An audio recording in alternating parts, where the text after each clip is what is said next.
All right, guys. So continuing the conversation about goals, we talked last week about your general physical fitness goals.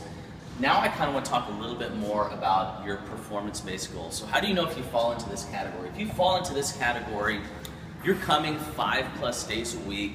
You know all your lifts. You know your general times on all the major workouts. You're tracking them. And you are interested in increasing your work capacity significantly, geared towards a certain goal or sport.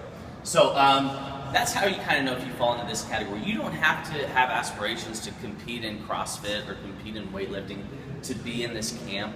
But this is just after a logical progression. Let's say you've been doing kind of progressive fitness for over a year, you'll likely fall into this camp.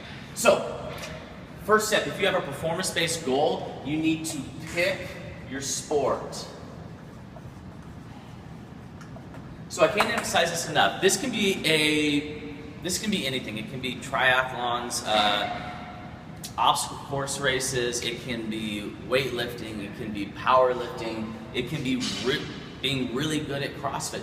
But you have to pick something. If you don't know what that is, then you're not going to be able to work towards it. So if you want to get really, really strong, obviously doing a bunch of gymnastics is going to conflict with that. Know what you want going into your goal.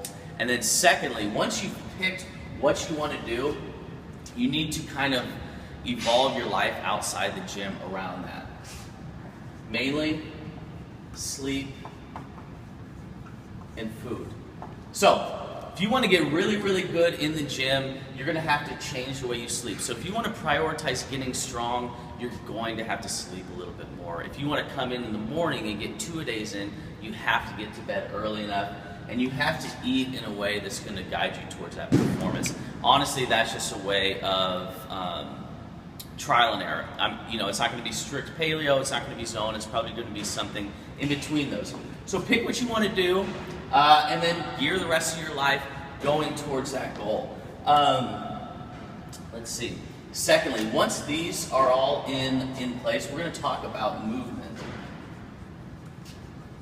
So your focus on movement, you're probably into doing things really fast. So what your focus needs to change is not how fast can I do 10 push presses, how can I do 10 perfect push presses. You have to become obsessed with how the movement is done very technically and know what your body is doing in each one of those movements, and then it will allow you to kind of progress that in almost a linear or limitless fashion. If you become obsessed with not how fast can I perform things, can I get done with this WOD before the rest of the class, but can I do every rep the most perfect in class?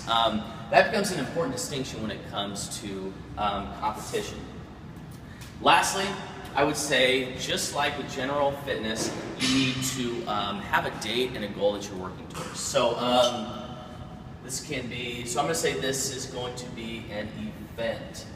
Again, this can be a local fitness competition, any kind of race. It could be a weightlifting meet, something like that. But you have to have an event that you're training towards. So you've got your week of training kind of planned out with rest days, active recovery days, and then you've got to, with your year, look at a wave in your training. So you need to deload at certain times throughout the week. You need to ramp up and get prepared for an event. So, to recap, pick what you want to do and what you want to get good at.